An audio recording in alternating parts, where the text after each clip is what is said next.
Alors, dans cette étape, on va rajouter, comme je le disais, la route. Pour ça, on repasse en mode édition.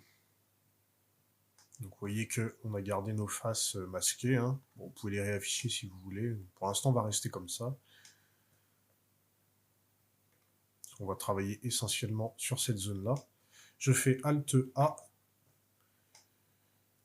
Alors oui, petite parenthèse, hein, si vous voulez réafficher les éléments, vous faites Alt H, d'accord? H pour masquer, Alt H pour réafficher les éléments. Donc là, je vais les remasquer, H pour l'instant. Je vais faire une sélection d'une zone qui va correspondre à la zone de la route. Donc pour ça, je vais utiliser l'outil qu'on a utilisé tout à l'heure, c'est-à-dire le raccourci C. Alors, juste pour vous montrer, c'est disponible ici, hein, Select Circle, d'accord?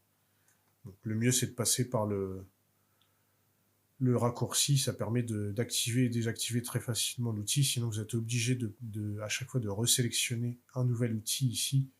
C'est assez fastidieux. Donc, on va d'abord sélectionner ici Face Select pour sélectionner des groupes de faces. Le raccourci C.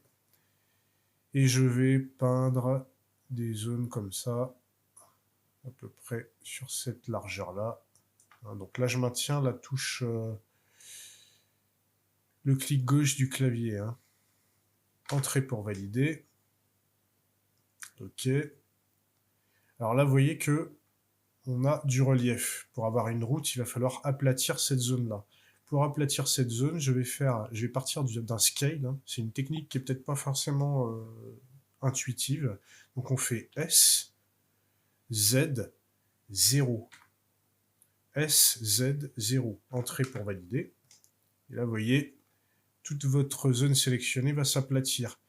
Donc en gros, c'est quoi? C'est que d'abord, bon, vous faites un scale, ensuite vous définissez l'axe qui sera perpendiculaire à la zone que vous voulez aplatir. Si par exemple j'avais un mur perpendiculaire à l'axe X, j'aurais fait SX 0, d'accord, pour aplatir le mur perpendiculaire à l'axe X. Vous pouvez essayer de voir les choses comme ça. Bon, après, si vous avez un doute, hein, vous expérimentez les différents axes et vous verrez qu'il y en a un qui fonctionnera. Hein, mais souvenez-vous que vous aplatissez de manière perpendiculaire à l'axe que vous définissez. D'accord? Une fois qu'on a fait ça, pour créer la route, on va dupliquer et créer un nouvel objet à partir de cette sélection. Donc, ce qu'on va faire, donc, c'est Shift D pour dupliquer, Entrée pour valider. On ne déplace pas l'élément pour l'instant, on va faire P, raccourci P. Vous voyez un petit panneau qui apparaît avec indiqué Separate, hein, je crois que c'est assez parlant.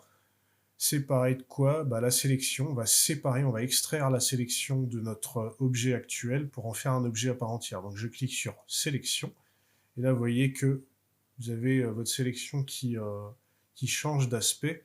On va revenir en Object Mode, et là vous voyez d'ailleurs Plane 001 qui a été dupliqué du plane. D'ailleurs le plane de base, c'est-à-dire le terrain, on va le renommer dès maintenant. Double-clic sur Plane, je vais l'appeler Terrain. Et Plane 001, qui correspond en fait à la sélection que l'on a dupliquée et extraite de notre terrain. On va l'appeler route. D'accord. Entrée pour valider. Donc on a un objet à part entière que l'on pourra manipuler plus facilement.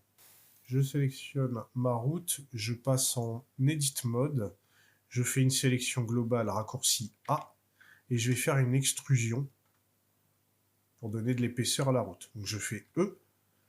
Là, j'ai bien mon axe Z qui apparaît automatiquement. Si ce n'est pas votre cas, je rappelle que vous cliquez sur Z pour contraindre l'extrusion sur l'axe Z. Je fais une petite extrusion pour donner de l'épaisseur comme ceci. Pas trop, hein. Clic gauche pour valider. Alt A pour désélectionner. Je repasse en Object Mode pour regarder un petit peu le résultat. C'est pas mal. Donc là, l'idée, c'est d'avoir une route un petit peu, vous voyez, un petit peu chaotique, hein.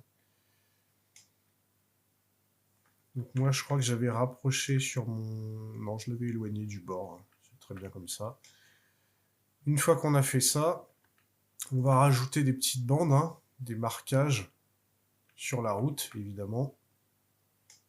Donc pour ça, on va rajouter des planes auxquels on va ajouter un modifieur array tableau pour répéter tout simplement le plane en question. Donc pour ajouter un plane directement au niveau de la route, on va placer le repère au niveau de la route ici, puisque c'est à partir de ce repère que vont se positionner les premières figures que l'on génère, que l'on ajoute. Donc on va faire Shift, clic droit ici par exemple, et vous voyez que le repère de scène va se placer à la surface du clic, ce qui va permettre de créer le plan directement sur la route. Et ensuite on va faire Add, alors on se met bien en mode objet, parce qu'on va créer un objet à part entière. On va faire Add, Mesh, Plane, je passe en mode édition. Vous voyez le plane qui se place directement au niveau du repère que j'ai positionné à la surface de la route. Et je vais faire un scale. Alors là, vous voyez, lorsque je fais le scale, j'ai d'activer ma zone d'influence qui risque de poser problème. Donc ici, on pense à bien désactiver ce que je disais tout à l'heure. C'est pas forcément évident d'y penser. On désactive cette option-là pour ne pas avoir le cercle qui apparaît. Donc je recommence, je fais Scale, X, et je vais resserrer ma petite bande, mon petit marquage sur l'axe X, comme ceci. Clic gauche pour valider. Je vais faire la même chose sur l'axe Y. S, Y, et je vais resserrer comme ça le marquage. Clic gauche pour valider. Et là, je ne vais pas m'embêter à faire une duplication comme on a quelque chose d'assez simplement dupliqué. On va utiliser le modifieur array pour dupliquer automatiquement la bande qu'on a créée ici.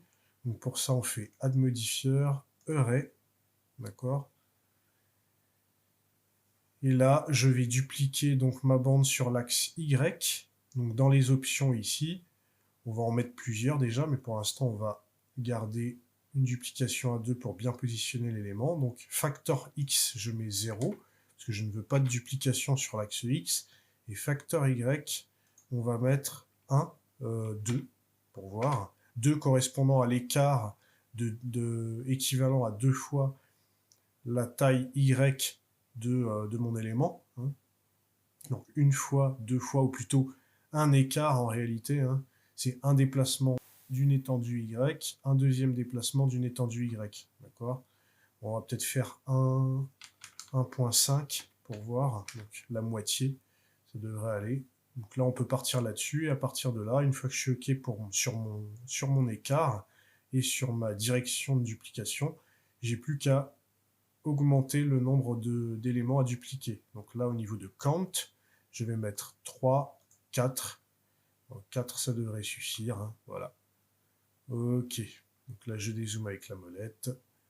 Je passe en Object Mode. Je fais un clic en dehors de mon élément et on est pas mal du tout. Alors normalement, on ne devrait pas avoir besoin de faire une épaisseur pour placer une couleur spécifique. D'ailleurs, normalement, on ne devrait pas mettre d'épaisseur puisque le marquage, c'est de la peinture. On verra si on a, au moment du texturing, de la mise en couleur, on verra si on a besoin de donner une petite épaisseur pour être sûr que l'élément ressorte ou pas. Voilà, donc on va s'arrêter là pour cette nouvelle étape. Et dans l'étape suivante, eh bien, on va mettre en place la petite rivière qui va bien. Donc je vous dis à de suite pour la suite et comme toujours, pensez à bien enregistrer l'étape en cours.